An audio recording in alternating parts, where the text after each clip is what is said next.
بسم اللہ الرحمن الرحیم نحمده ونصلي ونسلم على رسولنا الكريم اما بعد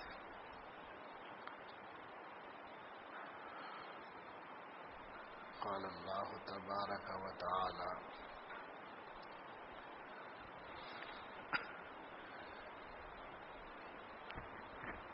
يا أيها الذين آمنوا لا يسخر قوم من قوم عسى أن يكونوا خيرا منهم ولا نساء من نساء عسى أن يكن خيرا منهن ولا تلمزوا أنفسكم ولا تنابزوا بالألقاب بئس الاسم الفسوق بعد الإيمان ومن لم يتب فأولئك هم الظالمون يا أيها الذين آمنوا اجتنبوا كثيرا من الظن إن بعض الظن إثم ولا تجسسوا ولا يغتب بعضكم بعضا أيحب أحدكم أن يأكل لحم أخيه ميتا فكرهتموه واتقوا الله إن الله تواب رحيم.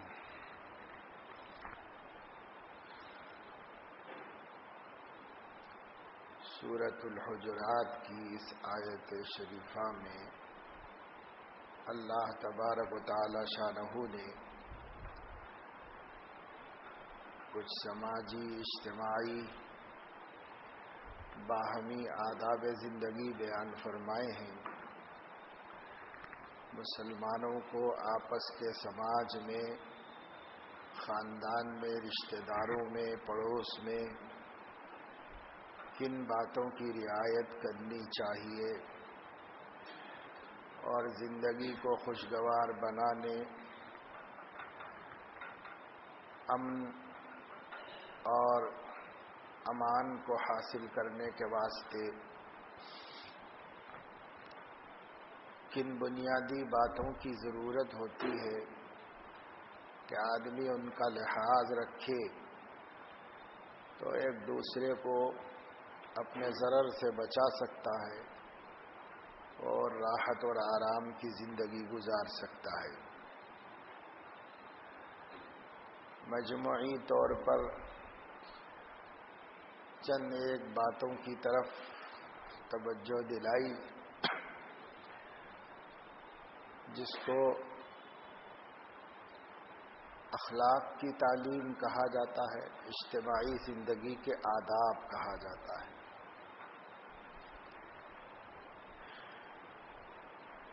اسلام نے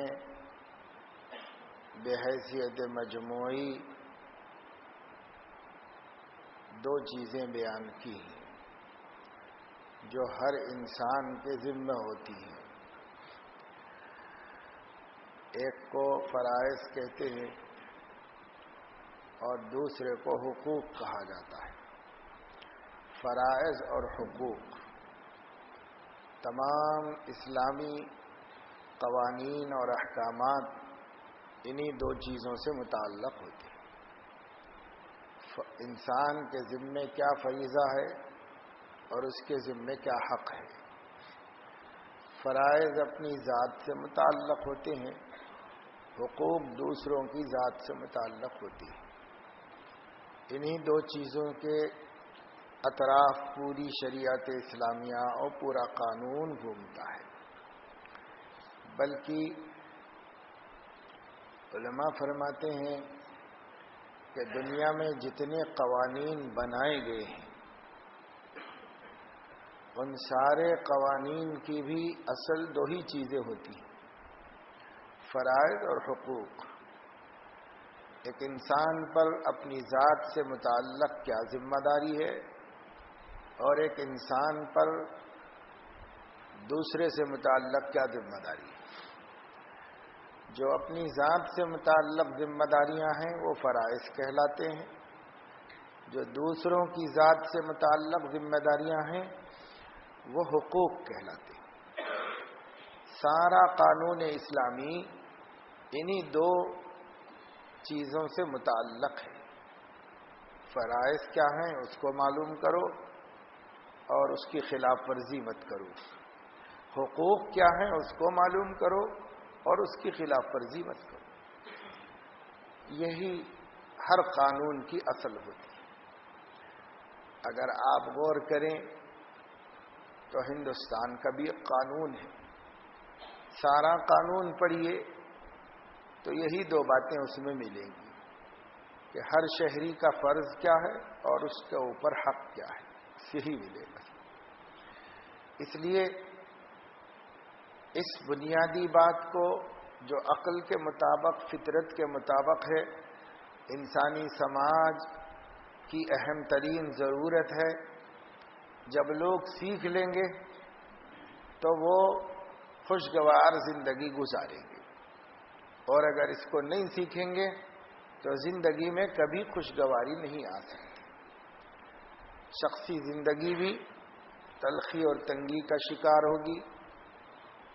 شادی شدہ آدمی ہے تو بیوی کے ساتھ بھی اس کی زندگی بہتر نہیں ہو سکتی، صاحب اولاد ہے تو خاندان کی زندگی بھی بہتر نہیں ہو سکتی، اس کے عزیز رشتہ دار ہیں، ماں باپ اور ان سے ہونے والے رشتہ داریاں، تو وہ بھی خوشگوار نہیں گزر سکتے۔ اس کی سسرالی زندگی ہے، ان کے خاندان والے ہیں اور اس سے تعلقات وہ بھی صحیح نہیں ہو سکتے، پڑوس کے ساتھ بھی تعلقات صحیح نہیں ہو سکتے، جہاں آدمی کام کرتا ہے اس آفس میں، اس کمپنی میں بھی اس کے معاملات صحیح نہیں رہ سکتے، جہاں آدمی تجارت کرتا ہے اس مارکیٹ میں، منڈی میں بھی اس کے تعلقات صحیح نہیں رہ سکتے۔ کہیں بھی انسان امن نہیں پا سکتا، امن نہیں دے سکتا۔ جانوروں کی سی زندگی ہو جاتی ہے۔ اس لیے ہر انسان کو سماجی، اخلاقی، تہذیبی تعلیمات اسلام جاننا چاہیے بحیثیت مسلمان۔ ہر قوم نے سکھائے ہیں لیکن وہ اپنے اپنے سمجھ کے مطابق ہے۔ اسلام نے جو سکھایا ہے وہ اللہ تعالی کی ہدایت اور اس کے اشارے کے مطابق سکھایا ہے۔ اس لیے کامل ترین تہذیب تو اسلامی تہذیب ہو سکتی ہے، جس کا دوسرا نام تہذیب محمدی ہے صلی اللہ علیہ وآلہ وسلم۔ اس تہذیب سے جو شخص جڑا ہوا ہوگا وہ انسان کہلائے گا، اور جو شخص اس تہذیب سے جتنا دور ہوگا اتنا حیوان ہوگا، انسانیت میں کمی ہوگی۔ انسانیت کامل ہوتی جائے گی، اسلامی تہذیب پیدا کرتے چلے جائیں گے تو انسانیت کامل ہوتی چلی جائے گی، اور اسلامی تہذیب چھوڑ دیں گے تو ہماری انسانیت بھی ناقص ہو جائے گی، نامکمل ہوگی۔ اور جب انسانیت میں کمی ہوتی ہے تو انسانی معاشرے کو تکلیف پہنچتی ہے، دوسرے سے ہم کو پہنچتی ہے، ہم سے دوسرے کو پہنچتی ہے، بہرحال تکلیف پہنچتی ہے۔ امن، امان، راحت و آرام، سکھ اور اطمینان اس سماج کو حاصل نہیں ہوتا جس سماج کے لوگ مہذب نہیں ہوتے، غیر مہذب زندگی گزارتے ہیں۔ اب تہذیب کے معیارات الگ الگ ہیں۔ لوگوں نے بہت سی دکھاوے کی چیزوں کو تہذیب سمجھا، حقیقت سے اس کا کوئی تعلق نہیں، الٹا وہ چیزیں تکلیف ہی کا سبب بن جاتی ہیں۔ جیسے غیر ضروری بناوٹ ہے۔ اردو زبان کا محاورہ ہے کہ تکلف میں ہے تکلیف سراسر۔ انسان تکلفات کرتا ہے، وہ تکلفات میں تکلیف ہی ہے، کیونکہ اس نے اسلامی تہذیب نہیں ہے، وہ مغربی تہذیب ہے۔ ایک آدمی ہے آپ کے گھر آیا اور عجلت میں ہے، جانا چاہتا ہے، آپ اصرار پہ اصرار کر کے اس کو روک رہے ہیں کہ نہیں آپ چائے پی کے ہی جائیے، ایسے کیسے چلے جائیں گے؟ تو خیر مہمان سے ایک آدھ مرتبہ خواہش کرنا اس میں کوئی حرج نہیں، بلکہ کرنا چاہیے، لیکن اس نے جب عذر بتا دیا آپ اصرار کر رہے ہیں، اس کے عذر کی رعایت نہیں کر رہے ہیں۔ یہ تکلف ہے. اس تکلف سے تکلیف ہی ہوگی، اس سے راحت نہیں ملے گی. اس میں ایسا ہونا چاہیے کہ انسان آگے بڑھے اور آگے بڑھ کر کے یہ کہے کہ جی تو میرا یوں ہی چاہ رہا تھا کہ آپ تھوڑی دیر بیٹھتے، کچھ کھا پی کے جاتے، لیکن آپ کے سامنے ضروری کام ہے، کہیں آپ کو کوئی نقصان نہ ہو جائے، اس لیے آپ کی مرضی ہے، خوشی سے اجازت ہے، آپ جا سکتے. اس میں سامنے والے کو راحت ملی، مہمان کا جی خوش ہوا. اور دوسری صورت میں ہمارا تو جی خوش ہو گیا کہ ہم زبردستی کھلانے میں کامیاب ہو گئے، لیکن سامنے والے کو تکلیف پہنچی. تو فرائض کے ساتھ حقوق کا بھی خیال رکھنا چاہیے کہ فرض تو یہ تھا ہمارا کہ ہم مہمان نوازی کرتے، لیکن مہمان کا ہم پر حق یہ تھا کہ اس کو تکلیف نہ پہنچاتے. تو فرائض کا بھی خیال رکھا جائے، حقوق کا بھی خیال رکھا جائے. جب دونوں چیزوں کا خیال رکھا جائے گا تو سماج میں ایک دوسرے کو تکلیف نہیں پہنچتی. تو یہ بناوٹ والی تہذیب جو ہے، جو یورپ سے درآمد ہوئی ہے، یہ بناوٹی تہذیب نہیں ہے، اس سے تو تکلیف ہی ہوتی ہے. تہذیب تو وہ ہے جو انسانیت کے امام سیدنا و حبیبنا حضرت محمد صلی اللہ علیہ وسلم نے سکھائی ہے. آپ کے ہاں تکلف نہیں تھا، بالکل سادگی تھی. حالانکہ اتنے بڑے مقام پر تھے کہ اتنے مقام کا سوچنا بھی مشکل ہے. انتہائی بلند ترین مقام اللہ تعالی کے بعد اللہ کی کائنات میں اگر کسی کا مقام ہے تو وہ ہمارے پیارے نبی صلی اللہ علیہ وسلم کا مقام ہے. اس بلند ترین مقام سے بھی انسانوں کا خیال فرماتے تھے، انسانوں کی راحت رسانی کا خیال فرماتے تھے. آپ اپنے مرتبے سے نازل ہونا چاہتے تو نازل ہو جاتے تھے، کسی کو راحت پہنچانے کے واسطے، کسی کو تکلیف سے بچانے کے واسطے.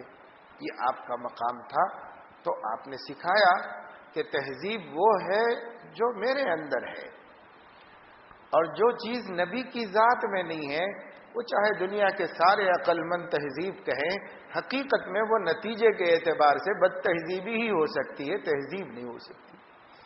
تہذیب وہی ہے جو سیدنا حضرت محمد صلی اللہ علیہ وسلم کے خلق ہے، ان کے آداب ہیں، ان کے اطوار ہیں، ان کے انداز ہیں، ان کے الفاظ ہیں، ان کا بولنا، اٹھنا، بیٹھنا، سونا، جاگنا، معاملات کرنا جس طرح کا بھی ہے. آپ نے کوئی کام اپنی ذات سے، اپنے ارادے سے کیا ہو یا بلا ارادہ بھی کیا ہو تو تہذیب وہی ہے جو آپ کی ذات سے سرزد ہوئی. کیونکہ بسا اوقات بلا ارادہ بھی آپ سے بہت سے اعمال سرزد ہوئے جس کے پیچھے آپ کی کوئی نیت نہیں ہے، لیکن آپ سے صادر ہو گئے. مگر فطرت نے ان کو کچھ ایسا کامل بنایا تھا کہ بے ارادہ بھی کوئی حرکت ہو جائے تو وہ حرکت ہی تہذیب کا معیار بن جاتی. ایسا اللہ نے ان کو بنایا تھا. اس لیے ہم کو معیار سیکھنا اخلاق و تہذیب کا تو ادھر ادھر جھانکنے کی کوئی ضرورت نہیں. آپ کے سامنے آپ کے نبی کا اسوہ حسنہ ہے، وہ سب سے اعلیٰ درجے کی تہذیب ہے. اس سے اچھا کوئی کلچر نہیں، اس سے اچھی کوئی ثقافت نہیں، اس سے اچھی کوئی تہذیب نہیں. بہترین آداب زندگی کا مجموعہ تھے آپ. اس سے اچھے آداب زندگی کے کوئی سکھا نہیں سکتا. انسانی سوچ اور انسان کے عقل کی رسائی نہیں ہے ان نقطوں تک جہاں تک نبی اکرم صلی اللہ علیہ وسلم کی عقل مبارک پہنچی. انسانی نظر کی وہاں تک رسائی ہے ہی نہیں جہاں تک نبی اکرم صلی اللہ علیہ وسلم کی نظر مبارک کی رسائی ہو سکتی ہے. اس لیے ہر وہ چیز جو انسان کو زیب دے سکتی تھی آپ نے اختیار فرمائی اور اختیار کرنے کی تعلیم دی، اور ہر وہ چیز جو انسانیت پر داغ بن سکتی تھی آپ نے اپنے کو بچایا اور اپنی امت کو بچنے کی تعلیم دی. اس کے بعد ہمیں کیا ضرورت باقی رہی کچھ سیکھنے کے واسطے، کہیں اور نظر اٹھانے، کسی اور کو دیکھنے جاننے کی؟ مسلمانوں کو تو ضرورت نہیں ہے، ہاں اقوام عالم کو ضرورت ہے کہ وہ اگر مہذب زندگی گزارنا چاہتے ہیں تو سب کو دیکھنے کے بعد، سب کا جاننے کے بعد، سب کچھ پڑھنے کے بعد بھی وہ محتاج ہے کہ ایک دفعہ حضرت محمد صلی اللہ علیہ وسلم کی زندگی، سیرت و تہذیب کا مطالعہ کر لیں تاکہ ان کی تہذیب مکمل ہو سکے. لیکن مسلمانوں کو کوئی ضرورت نہیں ہے کہ وہ آپ کے ہوتے ہوئے بھی کہیں اور تہذیب تلاش کرنے جائیں، کسی اور کلچر سے فائدہ اٹھائیں اور یوں سمجھیں کہ اس کی تعلیم تو ہمارے پاس نہیں تھی، یہ اتنی اچھی بات ہے کہ یہ تعلیم بھی اسلام میں ہونی چاہیے تھی. ایسی کوئی بات ڈھونڈ کے نکالی نہیں جا سکتی. ہاں، اگر ہم خراب باتوں کو اچھا سمجھنے لگیں تو وہ ہماری اپنی کمزوری، اپنی کوتاہی کی بات ہے. باقی اگر سچی بات دیکھی جائے تو اس کے علاوہ اور کچھ نہیں. قرآن کریم میں اللہ رب العزت نے ان آیات شریفہ میں جو چند باتیں تہذیب انسانی کی بتائی ہیں وہ بھی بہت اہمیت کی حامل ہیں. دوسری جگہ اور دوسری بہت سی باتیں بتائی ہیں. عملی زندگی سے ہمارے نبی نے اور بہت ساری باتیں بتائی ہیں. آداب زندگی تو سینکڑوں ہزاروں ہیں. ایک چھوٹی سی کتاب کچھ علماء نے محنت کر کے جمع کی، سنن و آداب کے نام سے. صبح تھوڑے تھوڑے اس میں سے باتیں ہمارے ہاں سنائی جاتی ہیں ذکر کے بعد، روزانہ چند آداب اس میں سے سب قرآن حدیث کی روشنی میں حوالے جات کے ساتھ جمع. ایک عالم کی کوشش سے جو کچھ تہذیب کی باتیں جمع ہو گئیں وہ 1900 ہیں. ایک کتاب میں 1900 ہیں. تو کتنی سیکھنے کی چیزیں ہیں، اور بہت سی ان سے بھی چھوٹ گئی ہوگی، اس لیے کہ ہر عالم سے کسی عالم کا علم کامل نہیں ہوتا سوائے پیغمبر صلی اللہ علیہ وسلم کے، اور کسی کا علم کامل نہیں ہوتا. اس لیے کوشش کر کے ساری حدیثوں کی کتابوں سے جمع کیا گیا.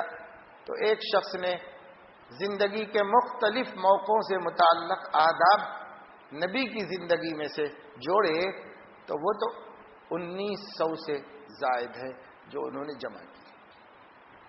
اتنے بھی ہم سیکھ کر اس پر عمل کرنے لگیں تو کیسے انسان بن جائے، ہماری انسانیت کتنی کامل ہو جائے، اور کس قدر ہم دوسروں کے لیے سراپا رحمت بن جائیں گے، برکت بن جائیں گے.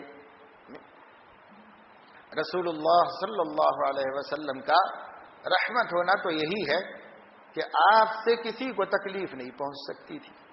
یہی ہے آپ کا رحمت ہونا. کسی مخلوق کے لیے ذرہ برابر ضرر اور تکلیف کا سبب نبی اپنی پوری زندگی میں نہیں بنے. نہ پیدائش سے پہلے، نہ پیدائش کے وقت، نہ پیدائش کے بعد، نہ جوانی میں، نہ بڑھاپے میں، نہ مقابلے میں، نہ گھر پر، نہ سفر میں، نہ بزنس میں، لوگوں کے ساتھ معاملات میں، نہ پڑوسیوں کے ساتھ، کسی بھی نوعیت سے پوری حیات طیبہ میں کسی بندے کو آپ کی ذات سے تکلیف نہیں پہنچی. اسی لیے آپ کو رحمت للعالمین کہا گیا. رحمت سے کسی کو تکلیف نہیں ہے، رحمت تو سب کے لیے محبوب چیز ہے. تو آپ ہر مخلوق کے لیے محبوب بنا دیے گئے اس لیے کہ آپ کی ذات نے کبھی کسی کو ضرر نہیں پہنچایا، کسی کو تکلیف میں نہیں ڈالا. ایسی تکلیفیں جس کا انسان کو احساس نہیں ہوتا مگر آپ کو ہو جاتا تھا، آپ اس تکلیف سے بھی بچاتے تھے. کہ انسان کو تو احساس خود سے نہیں ہو سکتا. حدیث پاک میں آتا ہے رسول اللہ صلی اللہ علیہ وسلم مسجد میں تشریف لائے. مسجد کے سامنے صفہ یعنی ایک چبوترا تھا، اس میں پردیسی لوگ پڑے رہتے تھے. سال بھر کم زیادہ ہوتے تھے مگر 70-75 آدمی وہیں رہتے تھے. ان کا کوئی ٹھکانہ نہیں تھا.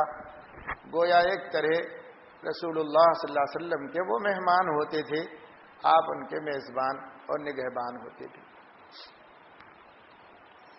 تو صفے پر آئے. نماز کا وقت ہو چکا تھا، سب لوگ نماز کی تیاری کر رہے تھے. ایک صاحب سو رہے تھے، نیند میں تھے. تو آپ صلی اللہ علیہ وسلم نے کسی سے کہا کہ ان کو جگا دو، نماز کا وقت ہے، سو رہے ہیں، ان کو جگا دو، نماز کا وقت ہو گیا ہے۔ تو فوراً کسی نے جگا دیا ان کو، وہ جاگ گئے۔ لیکن کسی پوچھنے والے نے آپ سے پوچھا کہ یا رسول اللہ صلی اللہ علیہ وسلم، ہم تو دیکھتے یہ ہیں کہ جہاں کہیں بھی نیکی کا کوئی کام ہو، ثواب کمانے کا کوئی موقع ہو، تو آپ دوسرے کو آگے بڑھنے نہیں دیتے، خود ہی بڑھ کے وہ ثواب کماتے ہیں۔ اور کسی سونے والے کو نماز کے لیے جگا دینا بھی ثواب کا کام تھا۔ آپ وہیں کھڑے ہوئے تھے، جگا سکتے تھے، لیکن بجائے خود جگانے کے آپ نے ہم سے کیوں کہا کہ ان کو ذرا نماز کے لیے جگا دو؟ حالانکہ ایسے ثواب کے کام آپ چھوڑتے نہیں ہیں، آپ خود ہی آگے بڑھ جاتے ہیں۔ تو فرمایا کہ ہاں جی، تو میرا یہی چاہا کہ میں ہی جگا کے اس کو ثواب حاصل کر لوں، لیکن پھر مجھے خیال ہی آیا کہ نیند میں ہے، اگر میرے جگانے پر وہ انکار کر دے گا یا نیند میں نافرمانی کرے گا تو نبی کی نافرمانی کی وجہ سے اس کا ایمان خراب ہو جائے گا۔ اس وجہ سے میں نے دوسرے سے جگانے لگایا کہ اگر وہ نہ بھی اٹھے تو نبی کی نافرمانی تو نہیں ہوگی، اس لیے اس کے ایمان پہ تو کوئی اثر نہیں پڑے گا۔ تو جیسے کہ امت کا جو ضرر ایسا ہے کہ اس ضرر کا اس کو بھی احساس نہیں ہو سکتا، دوسرے کا بھی دھیان نہیں جا سکتا، آپ نے اس ضرر سے بھی امتی کو بچایا۔ تو رحمت اس معنی کر ہیں ہمارے نبی صلی اللہ علیہ وسلم کہ ان کی ذات سے کسی کو تکلیف نہیں، نہ انسانوں کو نہ جانوروں کو، کسی کو تکلیف نہیں ان کی ذات سے۔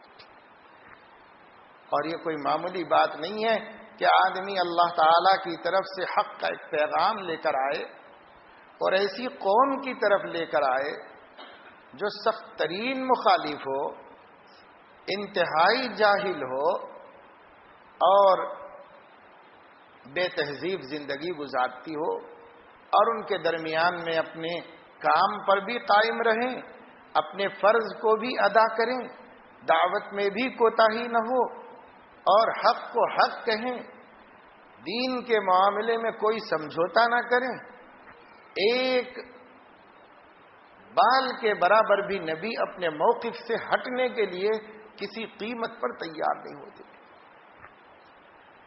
اور اس کے باوجود اپنے ذات کو کچھ اس طرح رکھے کہ کسی کو تکلیف نہ پہنچے۔ یہ تو بہت بڑا معجزہ ہے، اگر غور کریں تو ایک انسان کے بس میں نہیں، لیکن یہ انسانیت کا کمال ہے کہ آپ صلی اللہ علیہ وسلم نے ایسا کیا۔ ابھی کوئی آدمی دوسرے کے راحت کے مسئلے میں فوراً اپنے موقف سے ہٹ جاتا ہے، لیکن آپ دیکھیں رسول اللہ صلی اللہ علیہ وسلم اپنے موقف سے بال کے برابر نہیں ہٹتے تھے۔ جو دعوت لے کر آئے تھے، جو دین لے کر آئے تھے، اس میں کسی سے کوئی سمجھوتا نہیں تھا، پھر بھی اپنی ذات سے کسی کو تکلیف پہنچنے نہیں دی۔ کوئی کافر نہیں کہہ سکتا، مکہ کا کوئی مشرک نہیں کہہ سکتا کہ ان سے ہم کو یہ تکلیف پہنچی ہے، ان سے ہم کو یہ تکلیف پہنچی ہے، کوئی نہیں کہہ سکتا۔ آپ نے کسی کو تکلیف نہیں پہنچائی۔ یہ ہے کمال آپ کی آدمیت کا، یہ ہے کمال آپ کی انسانیت کا کہ آپ نے ایک ایسا نازک ترین مرحلہ سر کیا جس کے بارے میں انسان سوچے تو سوچنا بھی مشکل ہے۔ یہ معجزہ ہے۔ پھر آپ نے سکھا دیا صحابہ کرام کو کہ تم بھی اپنے دین کے معاملے میں بال کے برابر نہ ہٹنا، جگہ پر سے مضبوط کھڑے رہنا، مگر اپنی ذات سے کسی کو تکلیف نہ دے۔ انسان رہو، انسان وہ ہے جس سے کسی کو تکلیف نہ ہو، انسان وہ ہے جس کے نام ہی انس سے بنا ہے۔ انس کے معنی ہے مانوس ہونا، مانوس کرنا ایک دوسرے کو، اس سے انسان بنایا گیا ہے۔ تو تم انسان ہو، حیوان نہیں ہو۔ حیوان تو اجنبی بنتا ہے، نہ کسی سے مانوس ہوتا ہے، نہ دوسری مخلوق کو مانوس ہونے دیتا ہے، لیکن انسان ہے جو آپس میں ایک دوسرے سے تو مانوس ہو ہی جاتا ہے، جانوروں کو بھی اپنے سے مانوس کر لیتا ہے۔ کتنے جانور ہیں انسان مانوس کر لیتا ہے، تو خونی درندے چیر پھاڑنے والے بھی مانوس ہو جاتے ہیں انسان جب اس کو اپنے سے مانوس کر لیتا ہے، کیونکہ انسان ہے، اس کا کام ہی دوسرے کو مانوس کر لینا ہے۔ تو اللہ کے نبی نے سکھایا کہ حیوان نہیں بنو، انسان بنو، انسان بن کر زندگی گزارو۔ انسان وہ ہے جس سے کسی کو الجھن نہ ہو، تکلیف نہ ہو، ضرر نہ ہو، نہ اس کا دل دکھے، نہ اس کو کوئی مشکل آئے۔ ہر مشکل دور کرنے والے کو انسان کہتے ہیں۔ تو اس کی تعلیم رسول اللہ صلی اللہ علیہ وسلم نے دی، خود عمل کیا، صحابہ بھی مضبوط جمے رہے۔ حضرت یاسر رضی اللہ تعالی عنہ صحابی رسول تھے، ان کو سولی پر چڑھایا گیا اور ان سے چاہا گیا کہ وہ اگر اپنے موقف کو چھوڑنے کے لیے تیار ہوتے ہیں، یعنی اللہ کی توحید اور نبی کی رسالت کا انکار کر دیتے ہیں، تو ان کی جان بخش دی جائے گی، لیکن وہ اس کے لیے راضی نہیں ہوئے اور انہوں نے جان دے دی۔ ان کی اہلیہ حضرت سمیہ رضی اللہ تعالی عنہا کو دونوں پیروں میں اونٹ باندھ دیے گئے۔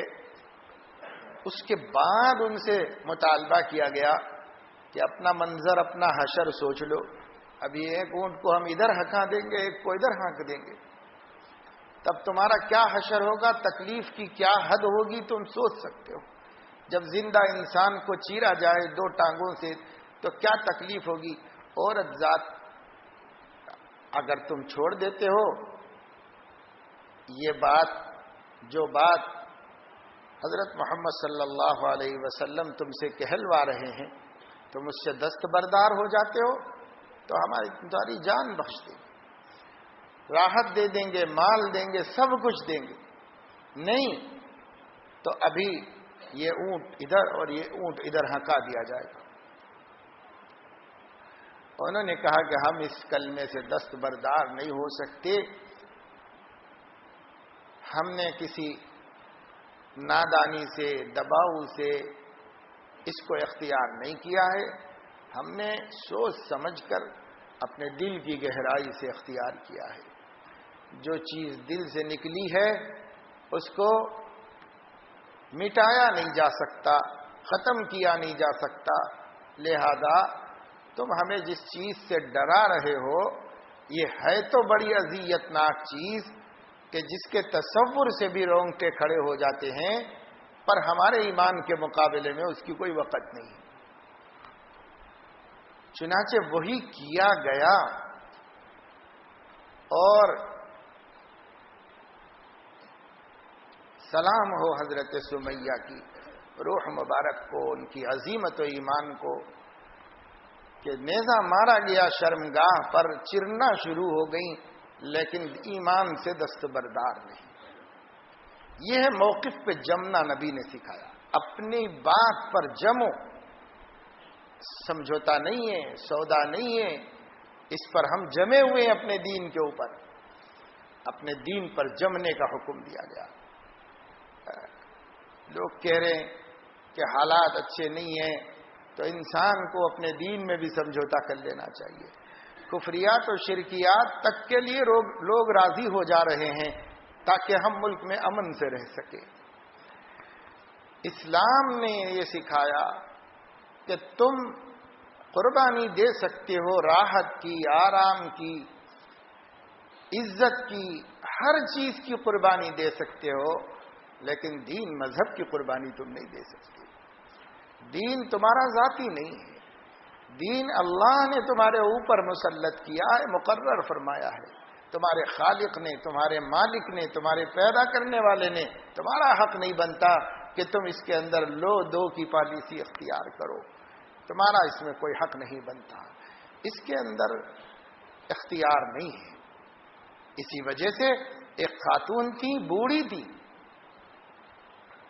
کوئی جوان بھی نہیں کہ صاحب بہت حوصلہ ہوتا ہے، طاقت ہوتی، بوڑھی خاتون تھی، اور ان کے ساتھ یہ سلوک ہوا مکہ مکرمہ کی سرزمین پر، اور انہوں نے اس کو برداشت کر لیا، لیکن اپنے دین کے معاملے میں ایک بال برابر نرمی اختیار نہیں۔ اس کو کہتے تسلط، پختگی، اپنے مذہب پر بصیرت۔ جن لوگوں کو بصیرت نہیں ہے وہ گنیش منڈپ میں جانے کے لیے تیار ہیں، جن لوگوں کو بصیرت نہیں ہے وہ وندے ماترم کے لیے تیار ہیں، جن کو بصیرت نہیں ہے ایمان میں وہ کہتے ہیں کہ بھائی اگر ہم سورج کو نمسکار کہہ دیں تو کیا حرج کی بات ہے، کیوں جھگڑا فتنہ کرتے ہیں، امن امان سے رہو، مل جل کے رہو، یہ کہتے ہیں۔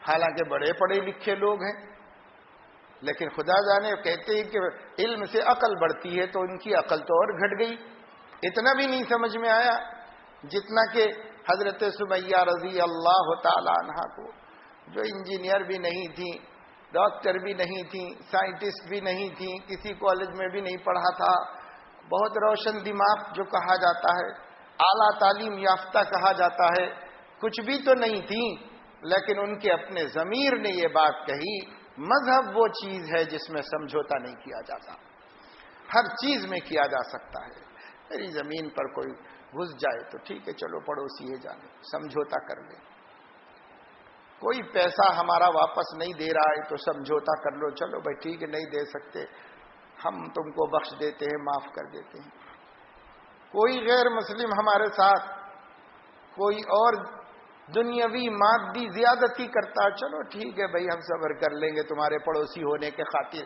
ہم تم کو سب کو مل جل کے رہنا ہے، برداشت کر لیں گے، تکلیف اٹھا لیں گے، لیکن مذہب اور دین کی بات ہے تو مذہب اور دین ہمارے باپ کی جاگیر تو نہیں ہے کہ ہم معاف کر دیں، وہ تو اللہ کی امانت ہے، ہم امانت میں خیانت نہیں کر سکتے۔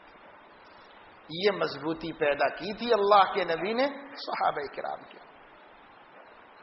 یہ ہو سکا کہ نبی پاک صلی اللہ علیہ وسلم نے ایک یہودی کے گھر کا پانی بھر دیا، نبی پاک صلی اللہ علیہ وسلم نے ایک غیر مسلم بڑھیا کا سامان اٹھا کے پہنچوا دیا، نبی کریم صلی اللہ علیہ وسلم نے ایک مشرک کی بدتمیزی کے جواب میں اس کی جان بخش دی اور معاف فرما دیا، نبی کریم صلی اللہ علیہ وسلم نے ایک مشرک نے آپ کے بستر کو خراب کر دیا تھا تو اپنے مبارک ہاتھوں سے اس کا پاخانہ دھو دیا،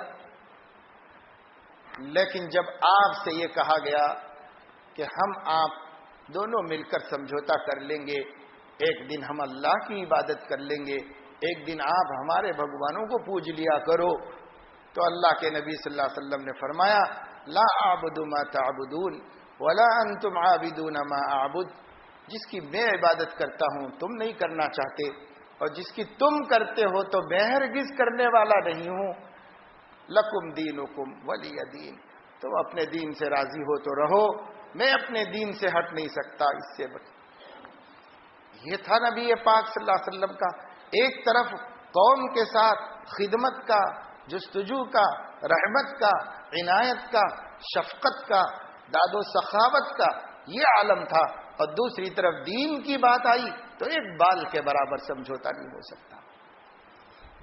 ہم بھی ایسا کر سکتے ہیں، لیکن آج صورتحال یہ ہو گئی کہ صاحب اگر ہماری مادی دنیاوی نقصان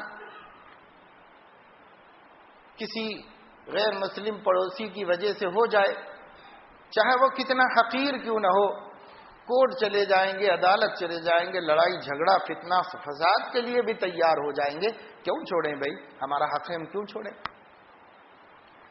اور جب دین کی بات آ رہی ہے تو ساری ہمت عزیمت ختم ہو جا رہی ہے، اور یوں کہا جا رہا ہے کہ بھائی رواداری کے خاطر، میل ملاپ کے خاطر، سمجھوتوں کے خاطر چھوٹی موٹی باتوں میں کیا حرج ہے، ایسی بھی کیا سختی ہے اسلام میں، دین میں؟ تو بھائی وہ دنیا میں ایسی کون سی سختی کی بات تھی، پڑوسی اگر کھڑکی کھول لیا تھا آپ کی طرف تو کھول لینے دیتے، اگر پڑوسی تھوڑا سا چھجا بڑھا لیا تھا آپ کی جگہ کے اوپر تو بڑھا لینے دیتے، وہاں کیوں نہیں رواداری سمجھ میں آئی؟ معلوم یہ ہوا کہ دنیا وقت رکھتی ہے ہماری نظر میں، اس لیے وہاں تو سمجھوتا کرنے کے لیے تیار نہیں، اور دین اتنا بے وقت ہو کر رہ گیا کہ ایمانیات میں سودا کرنے کے لیے تیار ہے۔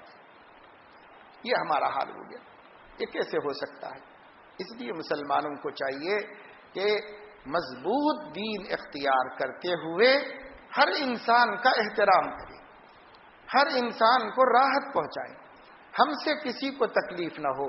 جتنے لوگ دنیا میں بستے ہیں وہ چاہے کسی دین دھرم کے ہوں، چاہے وہ کسی عقیدے کے ہوں، چاہے وہ خدا کو نہ ماننے والے بے دھرم لوگ ہوں، ان سے بھی چونکہ انسان ہیں تو راحت کا رحمت کا معاملہ کرو، مگر بات دین کی آئے گی تو دین میں کوئی سمجھوتا نہیں۔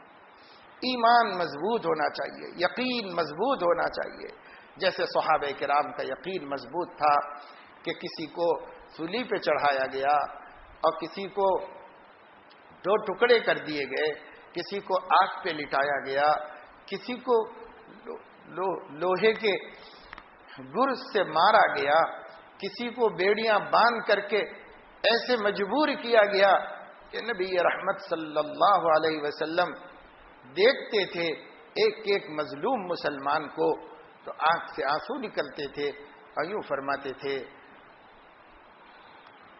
صبر کر لو، صبر کر لو، اللہ تعالیٰ اس کا اجر دینے والا ہے۔